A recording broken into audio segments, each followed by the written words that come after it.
Ontem à noite eu estava aqui clamando, pedindo a Deus uma direção, uma resposta, um sinal sobre algumas decisões, sobre alguns posicionamentos que eu acreditava que eu deveria ter, mas eu não tinha certeza do que fazer ou como fazer. Então, eu orei e pedi a Deus uma palavra, e Deus me entregou uma palavra. Eu disse, meu Deus, o que eu devo fazer nesta situação?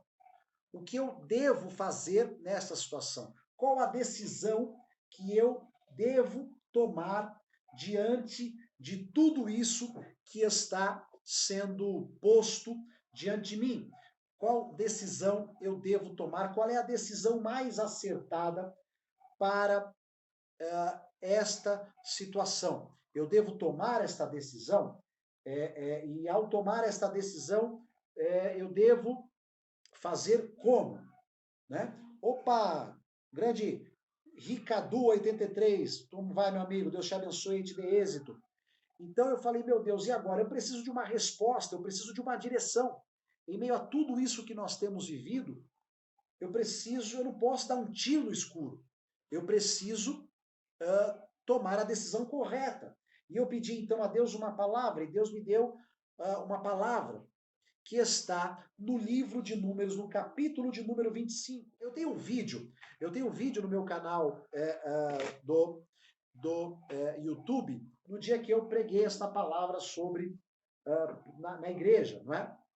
E você pode assistir lá todos os detalhes, todas as questões teológicas que o texto possui, não é? Eu abordei nessa ministração. Mas no que interessa para nós aqui hoje, pense o seguinte: Israel estava sendo tirada, havia saído do Egito e estava caminhando em direção a Canaã, em direção à terra prometida. Estava avançando para conquistar a terra da promessa. E houveram outros embates, houveram outras guerras, houveram outros enfrentamentos, porque Israel vinha passando por dentro de diversas nações e dominando aquelas nações e conquistando aquelas nações, até que eles estão ali diante dos midianitas, eles estão em Midian. E, por vezes, uma série de questões foram tentadas contra os filhos de Israel. Eles chegaram a armar questões, contrataram ali Balaão para profetizar contra o povo, e nada daquilo prosperou, nada daquilo avançou, nada daquilo deu certo, até que então eles perceberam o rei de Midian e o rei de Moabe, eles se uniram e criaram ali uma estratégia. Qual era a estratégia? Já que tentando atacar este povo de maneira espiritual não dá certo, já que tentando atacar este povo através de exércitos não deu certo para as outras nações, eles invadiram, eles subjugaram, eles conquistaram, eles ganharam, eles tomaram aqueles territórios, então vamos fazer com que este povo abra mão da aliança que tem com o seu Deus. Se quem dá vitórias a eles é o Deus deles, então vamos fazer não mais com que Deus abandone a esse povo, porque o Deus deste povo é fiel, é verdadeiro, já deu vitória a eles contra os egípcios e segue dando vitória a eles. Então Deus não vai abandonar esse povo. Vamos fazer o seguinte, então. Vamos fazer este povo abandonar a este Deus. E ali começam as estratégias. Para você ter uma ideia, você leu comigo no texto, havia uma entidade que era reverenciada ali, que era adorada ali, que era uma entidade chamada Baal Peor. Baal é senhor, Peor é daquela região, então era o deus daquela região, da região de Peor, era o senhor de Peor, ok? Então o que acontece? Eles começam a criar estratégias para que o povo se prostitua. Eles começam a criar estratégia para que povo venha a abandonar ao Deus de Israel e venha então a se consagrar, a adorar Baal-Peor, abandonando a aliança com Deus. Então, houveram várias estratégias. Uma delas, para você ter uma ideia, dava conta de que algumas tendas, o povo saiu do Egito com muitos bens, saíram do Egito com muito ouro. Se você for ler a história, se você for se atentar para o êxodo, a saída do povo do Egito, você vai ver que eles saíram do Egito com muito ouro, não é? Com muitos bens, com muitas joias, não é? Com muitos objetos preciosos, com muitos tecidos, com muitas iguarias, temperos. Eles saíram do Egito trazendo com eles tudo aquilo. E uma das estratégias que foi montada ali em Moabe e em Midian, em comum acordo entre Midian e Moabe, era montar tendas para que as pessoas pudessem ali comercializar algo, para que o povo pudesse ali vir comprar algo. E ao vir comprar algo, uma mulher seduzia aqueles homens, trazia aqueles homens para dentro da sua tenda, e ali então oferecia a esses homens vinho, e depois que esses homens já estavam embriagados, elas seduziam esses homens, mas na hora do ato sexual, elas informavam a estes homens que o ato só se consumiria se eles adorassem a Baal-Peor. E ali então eles estabeleciam um pacto. Como é que esse pacto era feito? Um dos pactos, uma das maneiras de se prestar a adoração e entrar em pacto com Baal Peor, com o Senhor de Peor, era evacuar diante daquela entidade, daquele poste ídolo, daquele ídolo que ali estava. E ali se consumava então um pacto. Então o povo abandonava a Deus através dos seus líderes, dos seus cabeças, e ali depois a prostituição, o ato sexual ilícito era cometido diante daquele senhor, daquele objeto de adoração, de idolatria, ok? E esses atos começaram a se multiplicar no meio do povo. E uma praga tomou conta do povo, por conta da ira de Deus, do afastamento de Deus, do homem de Deus, pela quebra da aliança desse homem com Deus. Então uma praga tomou conta daquela região, e você leu comigo que milhares foram mortos, que cerca de 24 mil pessoas foram mortas nesta praga. Moisés então reúne o povo e diz: olha, o que está acontecendo? Nós estamos sendo levados a quebrar a nossa aliança com Deus, a adorar outro Senhor, e a mortandade, a malignidade está entrando no nosso meio. Nós precisamos romper com isso, nós precisamos quebrar com isso. Nós precisamos arrancar isso do nosso meio. E não haverá remissão de pecado, não haverá perdão desse pecado, não haverá uma continuidade a partir daqui se nós não matarmos aqueles que infiéis foram a esta aliança. Se nós não matarmos aqueles que quebraram esta aliança, que trouxeram esta mortandade para o nosso meio. E enquanto eles estavam reunidos, pasmem, enquanto eles ali estavam reunidos, um homem israelita, líder ou uma referência ali dentro da sua tribo, passa no meio da reunião, da multidão, da congregação, da reunião de todos eles ali, com uma mulher midianita, não é? E entra para sua tenda para cometer um ato sexual ilícito com aquela mulher, no meio da reunião. A reunião acontecendo, todo mundo ali junto, Moisés dando essa direção para que a praga, para que a mortandade fosse arrancada do meio deles, para que a infidelidade fosse arrancada do meio deles, para que a contaminação fosse arrancada do meio deles, para que a quebra da aliança fosse arrancada do meio deles. E todo mundo ali reunido, passa um homem agarrando uma mulher e levando essa mulher para dentro da sua tenda para se prostituir com ela e com os seus irmãos. Ali Finéias, que era neto de Arão, fica tomado, fica indignado com aquela situação, pega uma lança, entra na tenda e, em meio ao ato sexual daqueles dois, ele crava a lança no ventre dos dois. O temor toma conta de todos e, pelo zelo de Finéias, a mortandade é tirada do meio deles. Olha, as nuances, os detalhes, todos os detalhes, né? Os detalhes são muitos desta história. Mas eu quero me ater a algo com você. Que foi isso que eu fui ministrado ontem à noite. Não é fácil para Moisés, líder do povo, dizer às tribos: vocês precisam dar cabo, matar aqueles que são infiéis que estão no meio de vocês. Vocês precisam tirar o infiel do meio de vocês. E se preciso for matar, você vai matar. Aqueles que cometerem esse ato, você vai matar.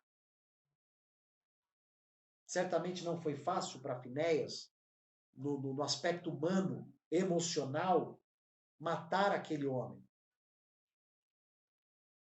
Certamente não foi fácil para cada uma das tribos matar aqueles que foram infiéis, espiritualmente falando, e trouxeram morte para todos, mas que possuíam vínculos emocionais com eles. Que eram pais, que eram irmãos, que eram tios, que eram avós, que eram avós, que eram amigos, que tinham vínculos emocionais com todos eles ali. Certamente não foi fácil colocar esta direção, esta ordem em prática, porque o salário do pecado é a morte já estava ali materializada espiritualmente, com o rompimento. Você consegue imaginar isso? Uma entidade que, para você confirmar um pacto com ela, você defeca diante dela? Você consegue imaginar o que havia dentro daquela tenda? E a aula sobre esse capítulo também está disponível na página de outros rabinos judeus. Então, nada daquilo era fácil. Nada daquilo era simples. Como é que eu vou colocar em prática uma ordem espiritual, mas que eu vou ter de fazer coisas que a minha alma, os meus sentimentos estão presos, estão entrelaçados, estão ali. Os meus sentimentos estão envolvidos. Como é que eu vou tomar uma decisão dessa? Como é que eu vou tomar uma atitude dessa? E este é o maior conflito que nós podemos ter. Filho, pega o carregador do tablet para mim, por favor, está acabando. Esse é o maior conflito que nós vamos ter. Porque a alma do homem é contra o próprio homem. Porque Deus, quando encontra Caim, ele vai dizer: Caim, o seu sentimento é contra você, mas cabe a você dominá-lo. A alma vai militar contra o espírito. E o espírito contra a alma. A alma é a sede das nossas emoções.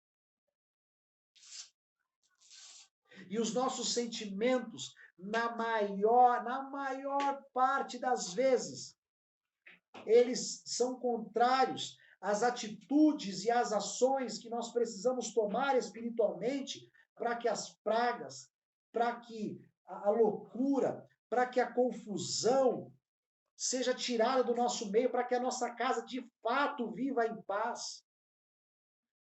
Eu preciso do carregador, porque está acabando. Procura para mim, por favor. Procura nos dois, eu preciso desse carregador. Abre aí, abre aí. Tem um negócio Então, ali embaixo. vamos lá. Vamos lá. Conecta para mim ali, por favor. Então, veja, a nossa alma, ela vai sempre militar contra o que é espiritual. E o que nós precisamos dizer, o que nós precisamos fazer é dominar a nossa alma. É dominar a nossa alma. É tomar as decisões que nós precisamos tomar sem sermos dominados pelos nossos sentimentos. Então, perceba, vai ter hora, meu querido, que o que é espiritualmente correto vai ser completamente contra os teus sentimentos. Vai ter hora que você vai ter que tomar a decisão certa. Obrigado, gente. Obrigado, Pedro. Obrigado, esposa, pastora. Vai ter hora que o que Deus vai pedir para você, que a atitude espiritual inteligente, correta, ou melhor, que a atitude espiritual que vai trazer resultados para a sua vida, para a minha vida, vai ser uma atitude que os nossos sentimentos vão se opor a ela. Mas que se nós queremos viver o bom, perfeito e agradável de Deus, nós vamos precisar encarar e fazer o que tem de ser feito. Tem hora, gente, que nós vamos precisar romper relacionamento. Tem hora, minha gente, que nós vamos ter que dar um basta. Já houveram relacionamentos que eu precisei olhar e falar assim, ó, chega, a partir de agora, acabou. E só depois eu fui ter o discernimento. E só depois eu fui ver o quanto aquilo era tóxico, o quanto aquilo era prejudicial. Existem pessoas que a nossa alma se afeiçoa, mas que prejudicam o nosso relacionamento com Deus, com os princípios espirituais e com o que Deus tem para a nossa vida. E esses relacionamentos, para que a sua vida alcance o bom, perfeito e agradável de Deus, precisarão ser deixados de lado.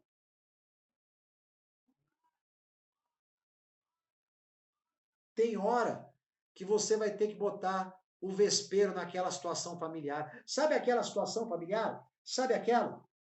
Sabe aquela situação familiar? Que perdura anos. Que você fala que vai resolver, que vai resolver, que vai resolver. E não resolve.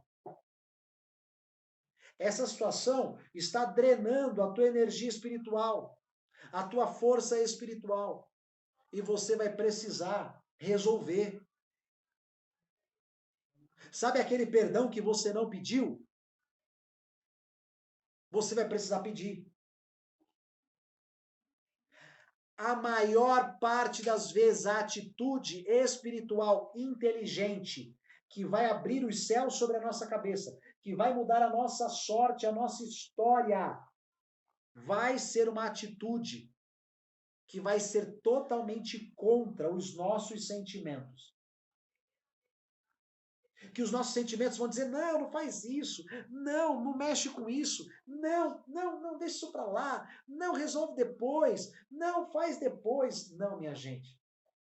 A gente vai precisar matar algumas coisas, para poder viver o bom, perfeito e agradável que Deus tem para nós.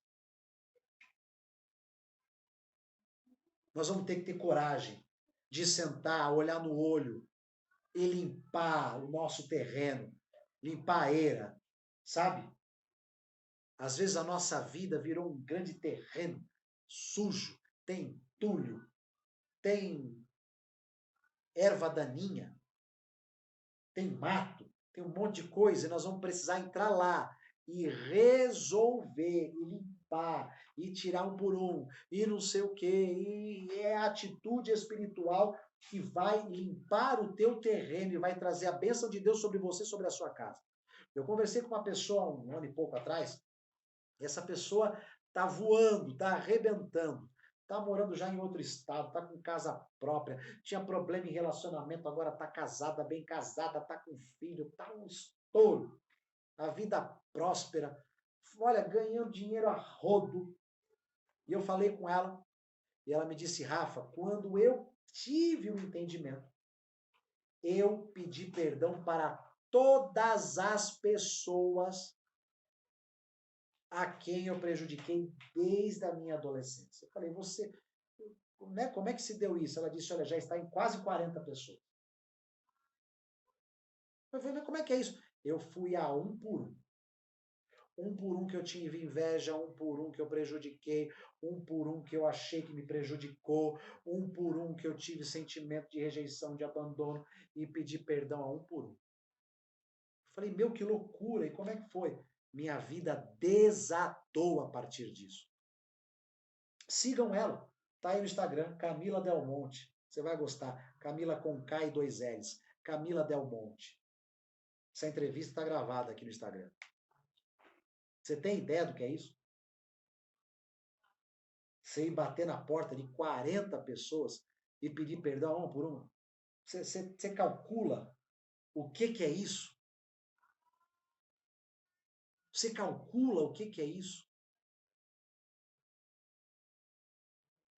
Então, a atitude espiritual correta que vai abrir o céu sobre nós, ela certamente será uma atitude contrária aos nossos sentimentos. Percebe? Às vezes é fácil demais viver em paz, de fato, como diz a música, nós é que complicamos absolutamente tudo. É o nosso ego, é a nossa alma, são os nossos sentimentos. Então, é preciso ter coragem para sentar e resolver o que precisa ser resolvido. É preciso ter coragem e olhar nos olhos, eventualmente, de quem você prejudicou e devolver a esta pessoa aquilo que você tomou dela. É preciso resolver as coisas. E essas atitudes invariavelmente serão contra os nossos sentimentos, porque os nossos sentimentos sempre vão ficar ali querendo que nós venhamos a, de fato, postergar isso, que a gente venha deixar isso para lá, que você venha deixar essas questões de lado. Então, em nome de Jesus, para todos vocês que estão no Meet conosco, para todos vocês que estão no Instagram conosco e para todos vocês que estarão no YouTube conosco, mais tarde, quando esse vídeo subir. Tenha coragem de tomar as decisões espirituais que precisam ser tomadas, ou as atitudes espirituais que você sabe que você precisa tomar, mas que a sua alma é contrária a ela. Que você, olha, eu não quero mexer nesse, deixa isso para lá, deixa isso para lá, deixa isso quieto, não mexe com isso. E assim é no casamento, assim é em tanto lugar, minha gente. Invariavelmente, as atitudes espirituais corretas que vão abrir os céus sobre as nossas vidas, elas são atitudes que vão caminhar no sentido contrário dos nossos sentimentos, da nossa alma e do nosso ego. Aliás, principalmente do nosso ego, que é o grande motivador disso. Então tenha coragem de fazer o que precisa ser feito. E você vai ver, e você vai abrir o céu sobre a sua cabeça, sobre a sua vida, limpando todo esse terreno. Essa semana eu me propus a limpar tudo que eu tinha que limpar. E olha, hoje é quarta-feira, e o que nós já vivemos hoje, os milagres, olha, é indescritível. Pessoas começam a nos procurar, coisas que Olha, eu já tinha orçamento que já tinha dito que não ia rolar, que só faria se fosse algum plus de um orçamento anterior. E hoje a empresa me ligou para dizer que, independentemente do orçamento anterior, vão pagar. As pessoas começam a te ligar. Uma pessoa que nunca me ligou na vida me ligou hoje. Porque eu tomei um susto. Falei, nossa, mas com essa atitude, com essa ação na minha direção? Pois é. Tenha coragem. Amém? Quero louvar a Deus porque o meu pastor, o teu pastor, o meu líder, o teu líder está aqui ao vivo conosco neste exato momento. Um beijo, apóstolo, Deus te abençoe. E ele pede oração pelo pastor Samuel, lá de Manari, que tomou a vacina e está com reação forte. Meu Deus, vamos orar já.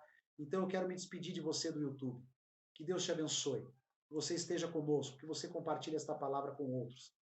E que você possa, de fato, tomar as atitudes que você sabe que precisa tomar. Deus te abençoe. Até uma próxima. Em nome de Jesus.